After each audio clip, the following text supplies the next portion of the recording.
The silent planet, the galaxy, had forgotten about Earth.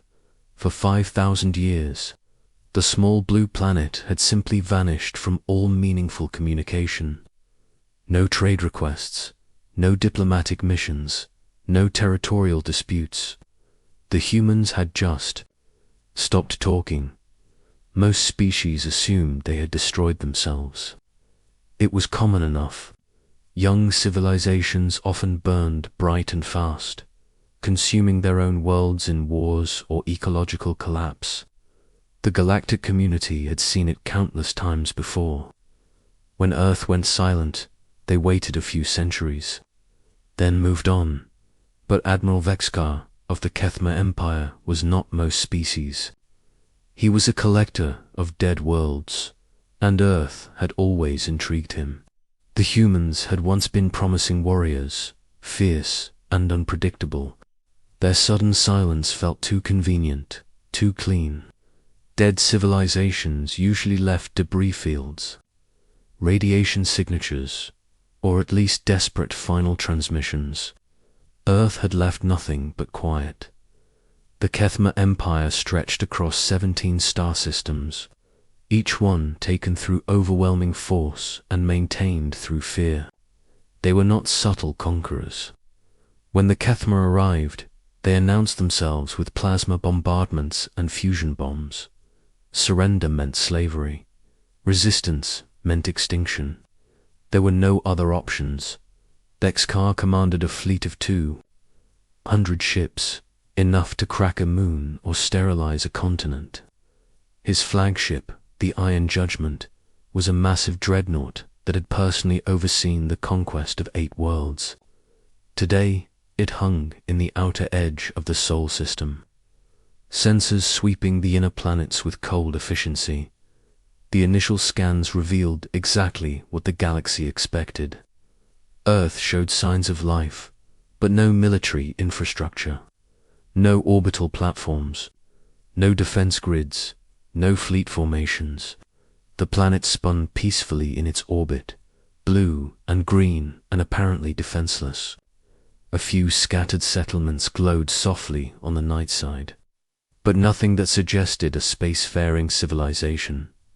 Vexkar, tactical officer, a scarred veteran named Kexalon, studied the readings with growing confusion.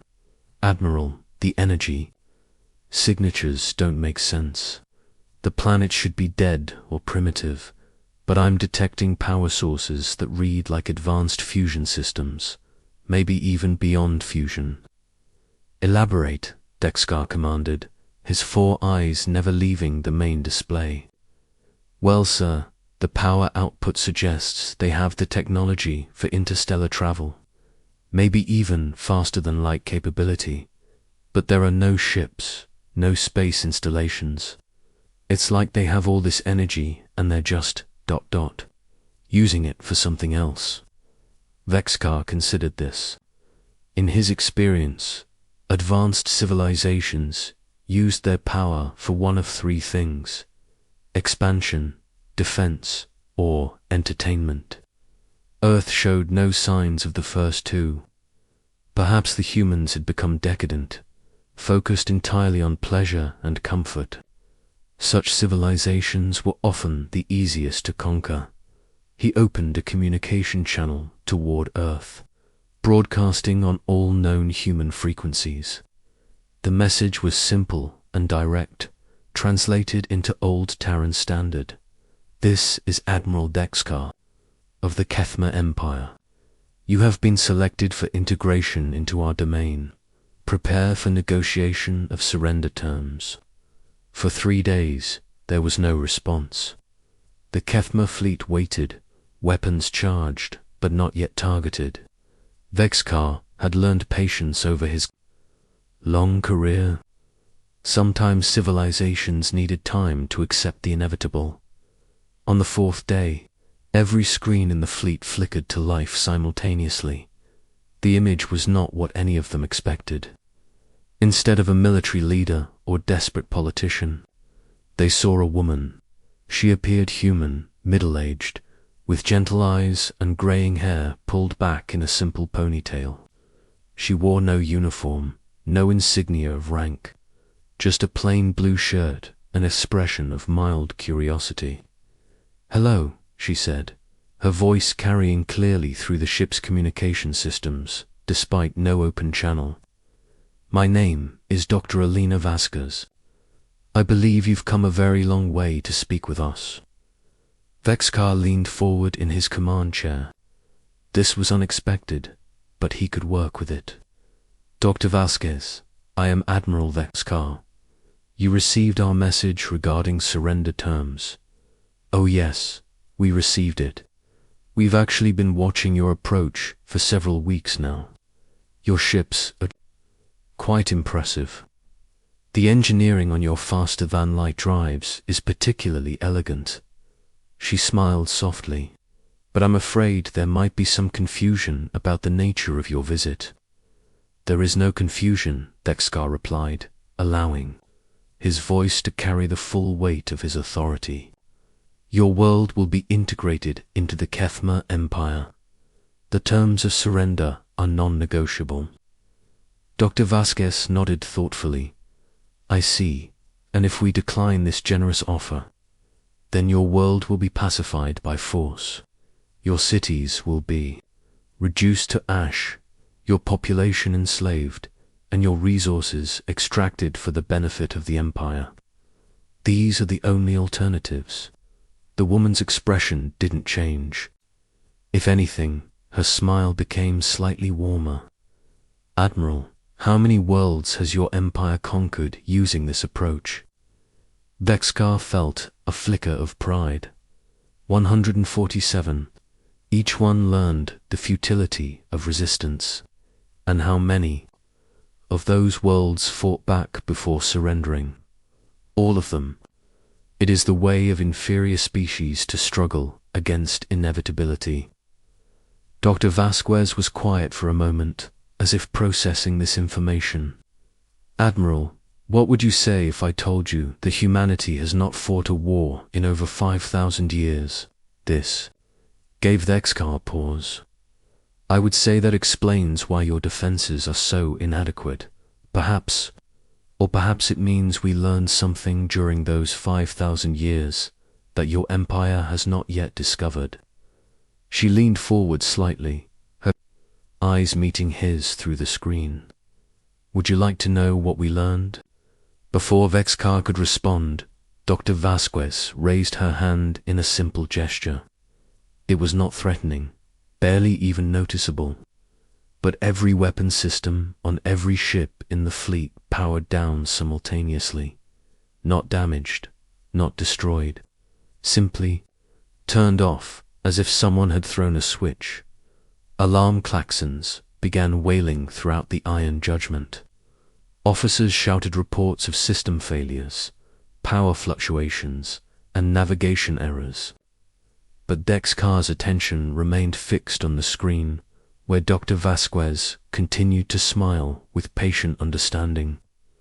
"What we learned, Admiral, is that violence is a failure of imagination. And we have had 5,000 years to imagine better solutions." The transmission ended, leaving the Kethma fleet floating helpless in the darkness between worlds, their weapons silent and their certainty shattered. The gentle response in the depths of the Iron Judgment. Emergency lighting cast. Everything in hellish red.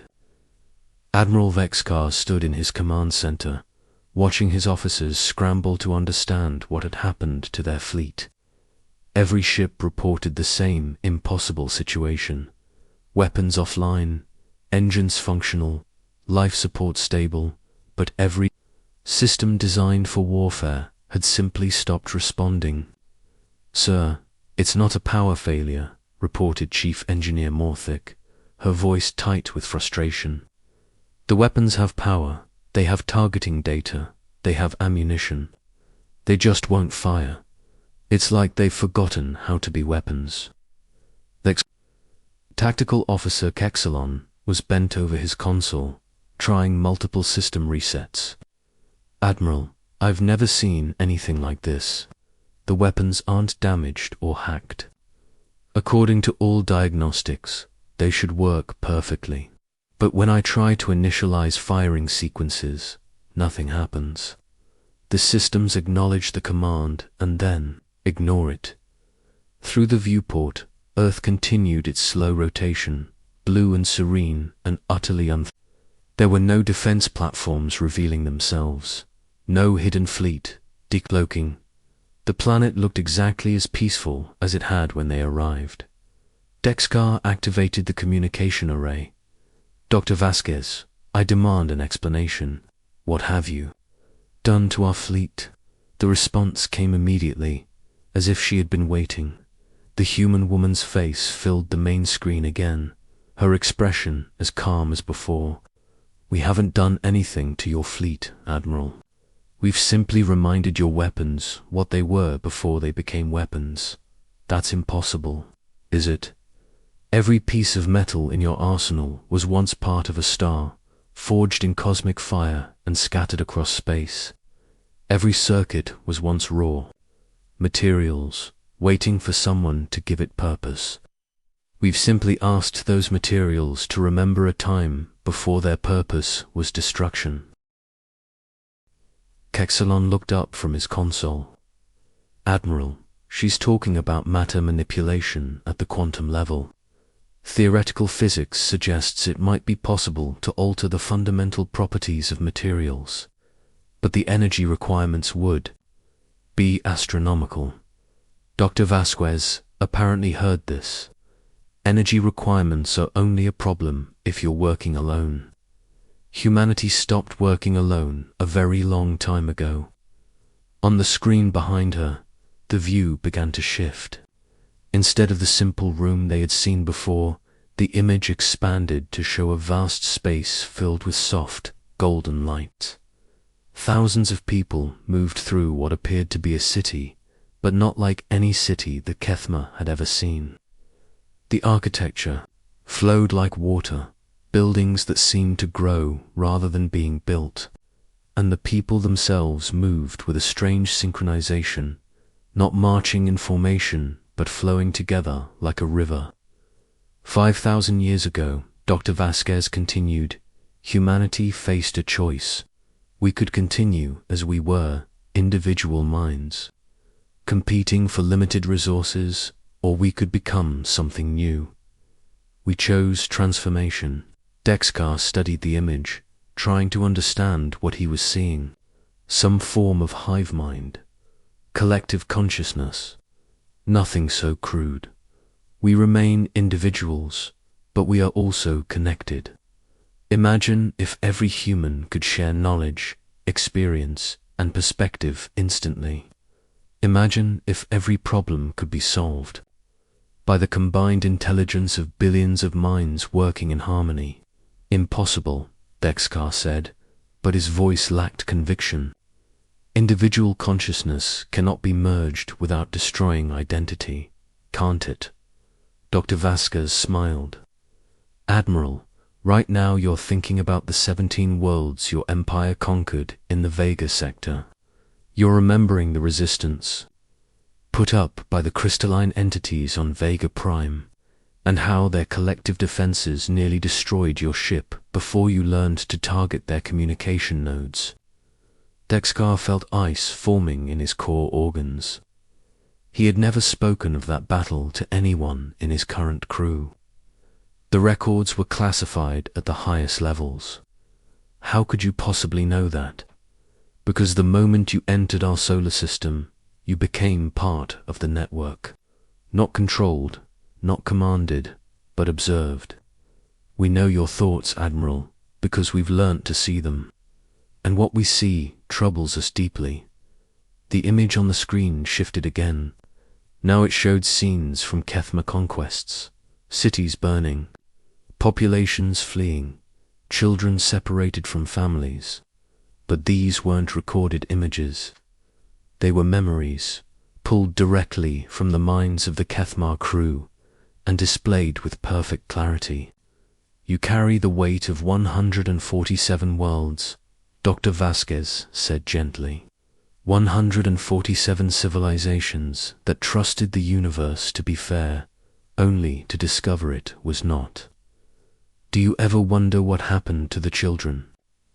From those worlds, Vexkar found himself unable to speak. He did wonder, sometimes, in the quiet hours between battles. He had always pushed such thoughts away as weakness, but now they rose unbidden to the surface of his mind. We know because we've been listening. Some survived, scattered across the galaxy as refugees. Some adapted, learned to serve their conquerors. Many did not survive at all. Dr. Vasquez's expression remained compassionate, but her words carried weight. And we know that you know this too, Admiral. You carry their faces in your memory. Officer. Kexalon stepped away from his console, staring at the screen in horror. How ... How are you in our heads? We're not in your heads. Dr. Vasquez replied. You're broadcasting. Every intelligent mind sends out signals, thoughts and emotions that ripple through space like radio waves. Most species never learn to receive these signals, but when you have billions of minds working together, the impossible becomes routine. Around the bridge, Kethma officers began to shift uncomfortably. The invasion that had seemed so straightforward an hour ago was becoming something entirely different. This wasn't a battle between civilizations. This was a conversation between a child and an adult, and they were beginning to realize which role they were playing. Vexkar forced himself to stand straighter. Regardless of your ... abilities, the Kethma Empire does not retreat. If you will not surrender, we will find other methods of compelling your cooperation, will you? Dr. Vasquez's tone remained patient. Admiral, your weapons don't work. Your shields are designed to protect against energy weapons and kinetic impacts, not against thoughts. Your armor is built to stop projectiles, not understanding. What exactly do you plan to use against us? As if to demonstrate her point, every Kethma officer suddenly found themselves remembering something they had tried to forget. For Vexkar, it was the face of a young alien child who had asked him why the sky was burning. For Kexalon, it was the sound of a mother calling for her daughter in a language he didn't understand. For each of them, it was their own personal moment when they had chosen duty over conscience. This is what we learned in 5,000 years of peace, Dr. Vasquez continued. The most powerful weapon in the universe is not force, it's truth. And the truth is that you came here hoping to take something from us. But we have nothing you can steal, because everything we are is built on something you've forgotten how to value, which is choice, Admiral. The choice to be better than what you were. The choice to grow instead of taking. The choice to ask, what if instead of what can I get? Her smile never wavered. Would you like to make that choice now? In the silence that followed, the only sound was the hum of life support systems and the quiet breathing of a crew that had suddenly realized. They were not the hunters in this situation. They were not even the prey. They were the students.